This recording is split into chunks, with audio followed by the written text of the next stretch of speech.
Boa noite. Dia tenso em Brasília. Depois de confrontos e depredação de ministérios, presidente Temer envia Forças Armadas para as ruas do Distrito Federal. Além da confusão na esplanada, houve também protestos, brigas e bate-boca dentro do Congresso. No Senado, Renan Calheiros diz que decreto de Temer beira a insensatez. Romero Jucá defende o governo. Deputado do DEM, partido da base governista, pede ao Itamaraty a extradição do empresário Joesley Batista. Em defesa de Temer, solicita ao STF que o presidente só preste depoimento à Polícia Federal depois de perícia de áudio. E em meio à crise política, Sandro Mabel, do PMDB, pede demissão. É o quarto assessor de Temer que deixa o governo em menos de 6 meses. Você acompanha essas e outras notícias após o intervalo. Até já! O protesto de hoje em Brasília, pedindo a saída de Michel Temer da presidência da República, terminou em confronto com a polícia em plena esplanada dos ministérios. As sedes de pelo menos 2 ministérios foram depredadas e tiveram focos de incêndio. 49 pessoas ficaram feridas e 7 foram detidas. A manifestação foi organizada pelos movimentos de esquerda Frente Brasil Popular e Povo Sem Medo e também centrais sindicais. O grupo saiu do estádio Mané Garrincha e seguiu em passeata pela esplanada dos ministérios. Eles gritavam a todo momento palavras de ordem pedindo a saída de Michel Temer e contra as reformas da Previdência e Trabalhista.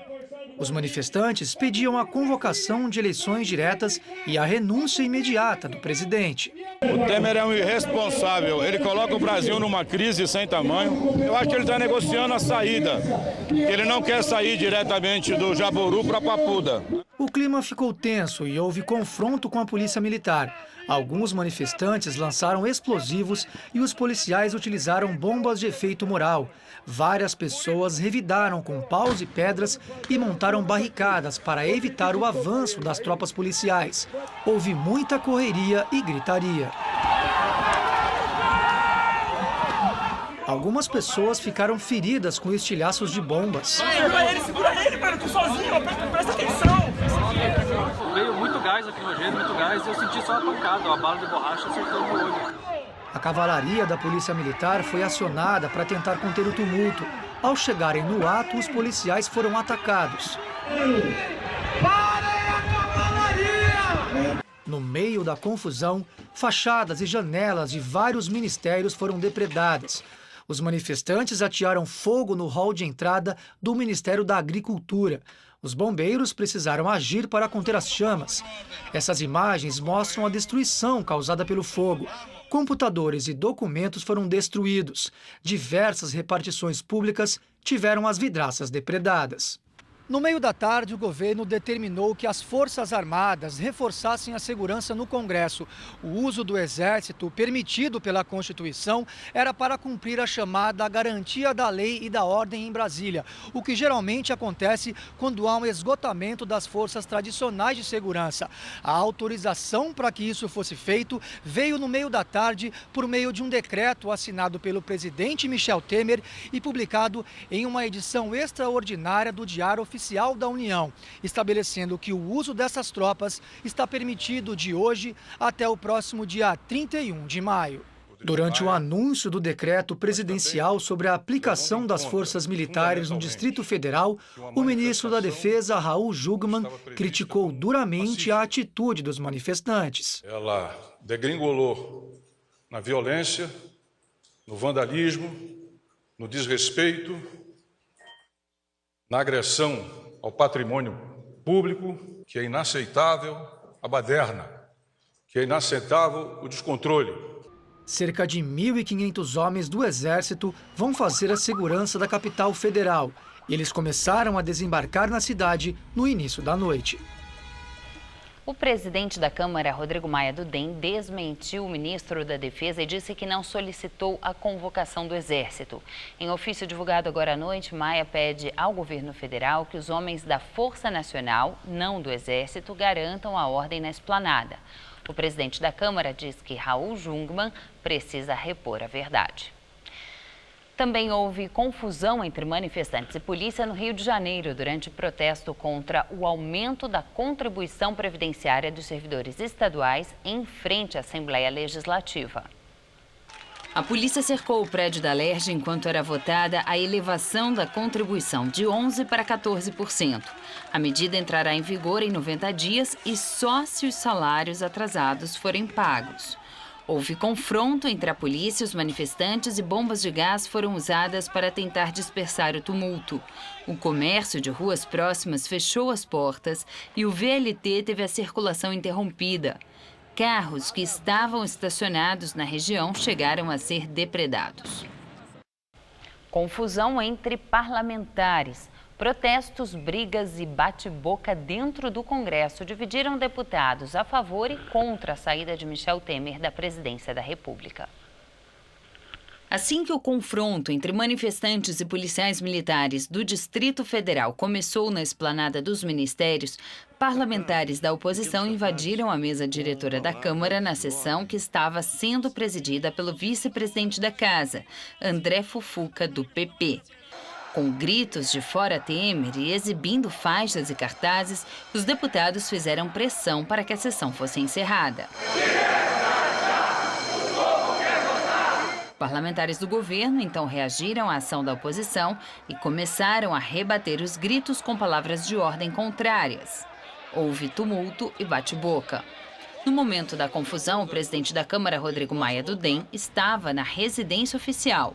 Diante da confusão, Maia retornou ao Congresso, reassumiu o comando da sessão e encerrou os trabalhos.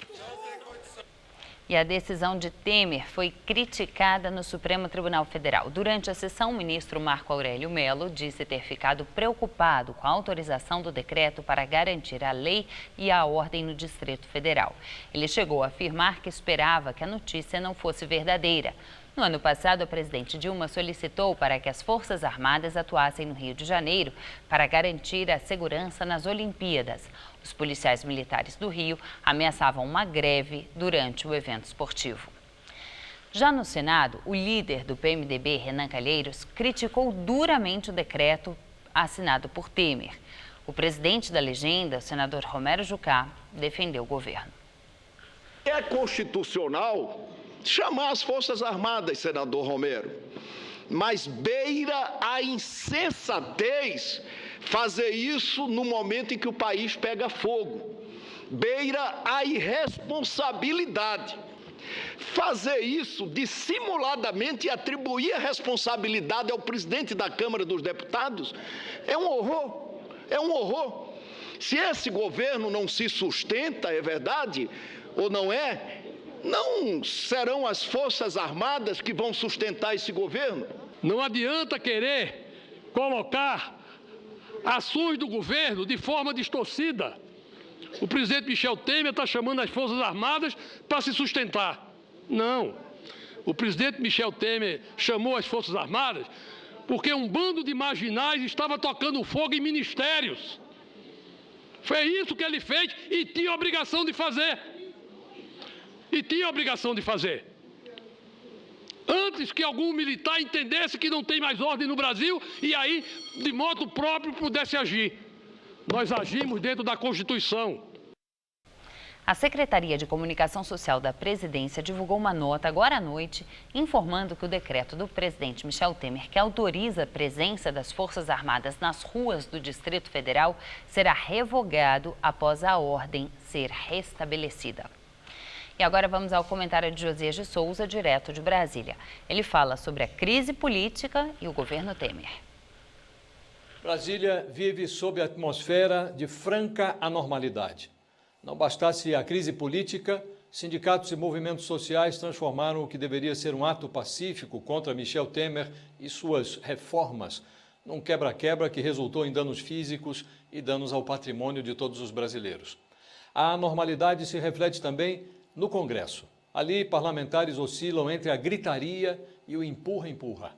Contra esse pano de fundo conturbado, há em Brasília um governo que já não governa os acontecimentos. Ele é governado pelos fatos.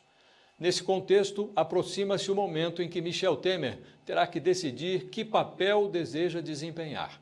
O núcleo central do seu governo apodreceu. Seus aliados lhe dão as costas. As lideranças políticas, ou o que restou delas depois da Lava Jato, negociam o pós-Temer. Dá-se de barato que o presidente já não consegue passar nem a impressão de que comanda. Restam a Temer 2 papéis, o de ex-presidente ou o de estorvo. Boa noite. Sandro Mabel, do PMDB, pede demissão. Com isso, ele se torna o 4º assessor de Temer a deixar o governo em menos de 6 meses. A função de Mabel era fazer a interlocução entre o Congresso Nacional e os empresários. Ele também era tido como elo do deputado cassado Eduardo Cunha junto ao governo. O ex-deputado federal Sandro Mabel, do PMDB de Goiás, ocupava um cargo voluntário e não recebia salário. Ele despachava no 3º andar do Palácio do Planalto, o mesmo do gabinete do presidente Michel Temer. O ex-parlamentar foi citado na delação da Odebrecht, acusado de pedir R$2 milhões quando deputado, para aprovar uma medida provisória em 2004, que reduziria a alíquota de impostos. Mabel nega as acusações. Com a saída dele, já chega a 4 o número de assessores de Temer que saem do governo em menos de 6 meses. Na carta de demissão, Mabel alega que tinha pedido para sair em dezembro, mas que Temer pediu para que ele permanecesse. A saída de Mabel ocorre menos de 24 horas após a prisão de Tadeu Filipelli, outro ex-assessor especial de Temer. Ele foi vice-governador do Distrito Federal e foi exonerado ontem pelo presidente. Filipelli é acusado de receber propina das empreiteiras responsáveis pelas obras do estádio Mané Garrincha, no Distrito Federal. Os outros ex-assessores que deixaram o governo foram o deputado federal afastado Rodrigo Rocha Loures, do PMDB do Paraná, flagrado pela Polícia Federal carregando uma mala com R$500 mil de dinheiro de propina da JBS Friboi. Rocha Loures tinha assumido o mandato de deputado federal no lugar de Osmar Serralho, que foi para o Ministério da Justiça. A primeira baixa no time de assessores de Temer foi em dezembro. Na ocasião, José Yunes, amigo pessoal de Temer, deixou o governo após ser citado na delação de Cláudio Melo Filho, ex-diretor de Relações Institucionais da Odebrecht. Deputado José Carlos Aleluia, do DEM, partido da base governista, pede ao Itamaraty a extradição do empresário Joesley Batista. Joesley Batista está nos Estados Unidos. Ele se mudou para lá depois de delatar o presidente Michel Temer, do PMDB, o senador afastado Aécio Neves, do PSDB, além de outros políticos, como os ex-presidentes Lula e Dilma, do PT. Segundo o deputado José Carlos Aleluia, o pedido de extradição tem como base os crimes contra a ordem econômica que não fazem parte do acordo firmado entre os sócios do grupo JBS Friboi e a Procuradoria-Geral da República. No requerimento, o deputado cita que a Comissão de Valores Mobiliários abriu processos para apurar se empresas e fundos ligados à JBS Friboi agiram com informações privilegiadas sobre o teor da delação. Para o parlamentar, já há fortes indícios de que o grupo agiu no mercado de câmbio de forma privilegiada, já que comprou milhares de dólares e vendeu ações da JBS antes da delação ser publicada. De acordo com o deputado do DEM, Joesley Batista deve voltar ao Brasil para responder pelos crimes que cometeu. De acordo com a Folha, o ex-ministro Delfim Neto também é simpático à ideia de extradição de Joesley. Ele teria dito que o empresário produziu um terremoto e um prejuízo gigantesco à economia. Ele cobra que os crimes sejam punidos também com prisão, não apenas multa. Pelo acordo de delação, Joesley Batista e o irmão dele, Wesley Batista, tiveram imunidade total por terem contribuído com as delações. Juntos, os dois devem mais de 200 milhões em multas. O ministro Marco Aurélio Mello, do Supremo Tribunal Federal, sinalizou que a corte pode rever os benefícios aos empresários da JBS. De acordo com ele, o ministro Edson Fachin somente homologou a delação nos aspectos formais. O conteúdo será avaliado pelo plenário do Supremo. E o Ministério Público Federal recusou a proposta de R$4 bilhões feita pela JBS para fechar acordo de leniência. O órgão diz que a negociação vai continuar nos próximos dias. Inicialmente, procuradores determinaram 11 bilhões, mas a empresa recusou. Senador afastado Aécio Neves, do PSDB, entrega o passaporte ao Supremo Tribunal Federal. Ele é investigado por corrupção em inquérito da Lava Jato. Aécio foi gravado pelo empresário Joesley Batista, dono da JBS, pedindo R$2 milhões para pagar advogados. Ex-governador do Rio de Janeiro, Sérgio Cabral, presta depoimento na Justiça Federal. Durante o interrogatório, Cabral admitiu que comprou joias para a mulher Adriana Anselmo com sobras de verba de campanha eleitoral. Cabral foi interrogado sobre acusações no âmbito da Operação Calicut, pela qual foi preso em novembro do ano passado. No total, ele responde a 9 processos da Lava Jato no Rio. O ex-governador admitiu ter comprado joias para a mulher Adriana Anselmo com sobras de verba de campanha. Segundo os procuradores da Lava Jato, brincos valiosos estão entre os itens comprados com dinheiro de propina. Ontem, o juiz Marcelo Bretas aceitou nova denúncia do Ministério Público Federal contra o ex-governador e outras 9 pessoas. Eles são acusados de receber quase R$47 milhões em propina da Carioca Engenharia, em troca de fraudes em licitações e superfaturamento de obras públicas. Com isso, Cabral virou réu pela 9ª vez. O ex-governador está preso desde novembro do ano passado. Polícia Federal tenta agendar depoimento do presidente Michel Temer em inquérito que apura se ele teria cometido corrupção passiva, obstrução à investigação de organização criminosa e participação em organização criminosa. A defesa de Temer recorreu ao Supremo Tribunal Federal para que ele seja ouvido somente depois da conclusão da perícia dos áudios e nos gravadores que registraram a conversa com o empresário Joesley Batista, delator da JBS. O ministro Edson Fachin afirmou que a Polícia Federal está autorizada apenas a fazer perícia nos materiais e não colher o depoimento do presidente. Os advogados de Michel Temer afirmam que uma escrivã da Polícia Federal entrou em contato de manhã para saber quando Temer poderia depor. Segundo eles, isso seria inadequado e precipitado até a conclusão da perícia no áudio gravado pelo dono da JBS, Joesley Batista. A defesa do presidente também pediu para que ele fale na presença do ministro Edson Fachin, relator da Lava Jato, ou que as questões sejam respondidas por escrito. Hoje, Temer continuou com agendas fechadas. Ele teve 5 reuniões no Palácio do Planalto. Em uma delas, se encontrou com 17 dos 22 senadores do PMDB. O líder do partido no Senado, Renan Calheiros, não foi convidado. Ontem, Renan rompeu com o governo ao publicar um vídeo nas redes sociais em que defendeu a renúncia de Temer e eleições diretas. Ontem à noite, o presidente se reuniu com deputados da base aliada. E agora vamos ao comentário de política com Bob Fernandes. O presidente Temer tornou-se um zumbi. Ministérios em chamas e evacuados. Imagens da desordem, caos e tropas. A munição ideal para os que apostam no pior. No Congresso, entre berros e tapas, simulação de governo em ação. No desespero para salvar pescoços, buscam atender o mercado e suas vozes. Desespero nas ruas, desavenças e berreiro no jornalismo e entre mídias do topo. Consequências das disputas pelo poder. Disputas no vácuo da falência da presidência, do salve-se quem puder no também apodrecido Congresso. Reflexos da luta feroz entre os que nos palácios avançam devorando nacos do poder, grampeiam e vazam contra quem queiram. Alertas contra a sequência de rasgos na Constituição, rasgos patrocinados ou tolerados por procuradores, juízes.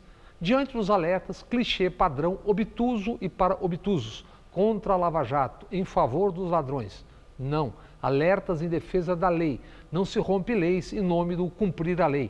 Não importa se o alvo é presidente delatado, motoboy ou jornalista. Quando vazam conversa de um jornalista para mandar um recado para um ministro do Supremo, já se chegou à suprema desordem. Se um poder combina, ao menos permite na prática que um gangster grave um presidente, por pior que o presidente seja, tudo está fora da ordem. Pelos grandes acertos e também pelos grandes erros, a Lava Jato já é história. Portanto, Moro e procuradores foram entrevistados pela CBS, rede de TV norte-americana. Nesses perigosos dias, juízes e procuradores confessaram à CBS. Sentem-se como Eliot Ness no filme Os Intocáveis. A plateia aplaude, mas resta pergunta decisiva para presente e futuro. Quem investiga os investigadores quando eles descumprem a lei? Boa noite. A Corte Interamericana de Direitos Humanos julga a prisão arbitrária, tortura e assassinato do jornalista Vladimir Herzog em 25 de outubro de 1975, durante a ditadura militar. Até hoje, nenhum dos envolvidos foi punido. A audiência é realizada em San José, na Costa Rica. Foi um dia de emoção. Clarice Herzog precisou relembrar detalhes daquele 24 de outubro. E tinham 3 homens vestidos de terno, todo. Eu saí berrando, mataram o Vlado, mataram o Vlado, mataram o Vlado. Eles nem precisaram me falar. Era o ano de 1975. Vladimir Herzog, diretor de jornalismo da TV Cultura na época, estava prestes a ser preso e, depois de uma negociação, compareceu ao DOI-CODE para interrogatório sobre ligação com o Partido Comunista Brasileiro. Acabou torturado e assassinado. Mas o inquérito militar concluiu que Herzog tinha cometido suicídio dentro da cela. 15.188 dias para esse momento. Mais de 40 anos depois da morte do jornalista Vladimir Herzog, até que juízes de fora do Brasil, numa corte internacional, pudessem julgar a responsabilidade do Estado brasileiro em torturar e executar Vlado. Foi em tribunais como esse que outros casos de violações aos direitos humanos conseguiram ultrapassar barreiras jurídicas, como lei da anistia e prescrição do crime. Um dia histórico para o país. O que se busca nessa ação, e isso é importante a gente nunca perder o foco, é a justiça. E justiça é um termo absolutamente claro, é que seja investigado, seja trazida oficialmente pelo Estado o nome dos culpados e eles sejam julgados pelos crimes que cometeram. A ação foi movida pela família Herzog, em decorrência da obstrução do acesso à verdade e da ausência de justiça. O Estado brasileiro é representado por membros da Advocacia Geral da União. E eles alegam que, em 1996, durante o governo de Fernando Henrique Cardoso, a viúva de Herzog recebeu R$100 mil da Comissão de Mortos e Desaparecidos Políticos. O valor foi pago em reconhecimento da responsabilidade da União pela morte do jornalista. Você acha que a indenização de R$100 mil você pagou a morte do Vlado? Eu não estou aqui, na verdade, para emitir opinião em relação a isso. Mas a sua colocação é desagradável. E depois eu não queria pedir também, porque é um dinheiro manchado de sangue. Nós que perdemos, os familiares que tiveram essa perda, nunca tiveram, sabe, nada. Ignoraram tudo, totalmente. Vamos embora, vamos para frente. E nós ficamos lá, no passado. A próxima madrugada deve ficar em torno dos 15 graus em São Paulo. E logo no início da quinta-feira deve ter neblina. Veja a previsão para amanhã com Mariana Armentano.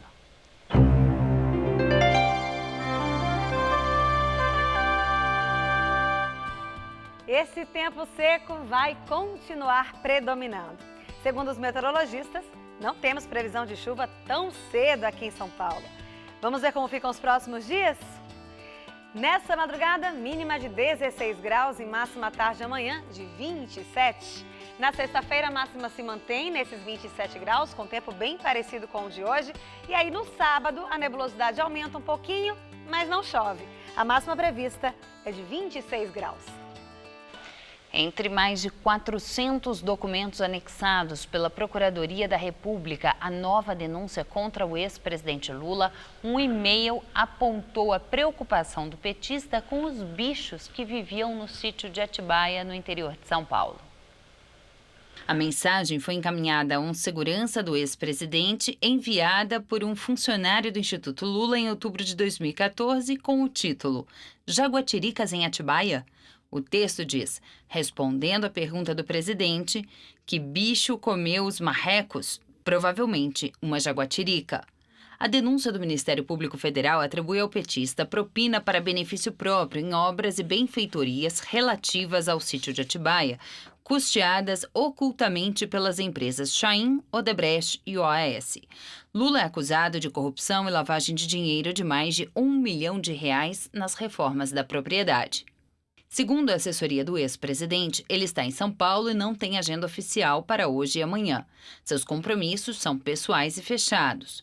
Os advogados do ex-presidente afirmam que a denúncia apresentada pela Força-Tarefa da Lava Jato mostra uma desesperada tentativa dos procuradores de justificar à sociedade a perseguição imposta ao ex-presidente nos últimos 2 anos, com acusações frívolas e com o objetivo de perseguição política. E agora vamos ao comentário de economia com Vinícius Torres Freire. Falar de economia sem falar do dia a dia da política tem ficado cada vez mais difícil desde 2014, pelo menos. Agora não dá simplesmente para dizer mais nada sobre economia até que se defina algum rumo para a situação de Michel Temer. Isso quer dizer que o comecinho de melhora que a gente viu no começo do ano na economia vai logo para o brejo? Não. Mesmo o pessoal que fica imediatamente mais nervoso, quando não surtado, deu uma acalmada. Sim, estamos falando do pessoal do mercado financeiro, que vive no fundo de negociar dinheiro e assemelhados. O mercado ainda está em baixa, é verdade, em relação à quarta-feira passada, mas deu uma recuperadinha e até está estável. Por quê? Se a confusão no país parece enorme.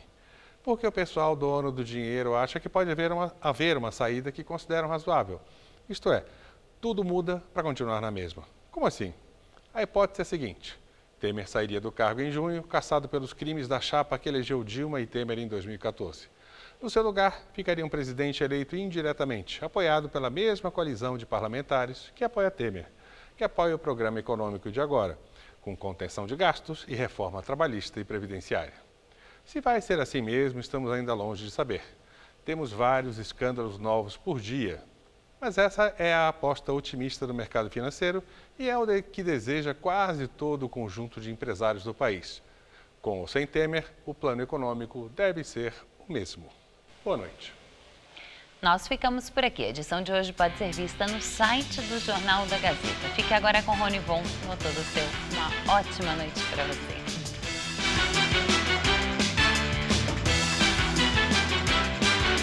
Participe da prova ciclística 9 de julho. Inscrições abertas no site gazetaesportiva.com/prova 9 de julho. Assista agora. Todo seu.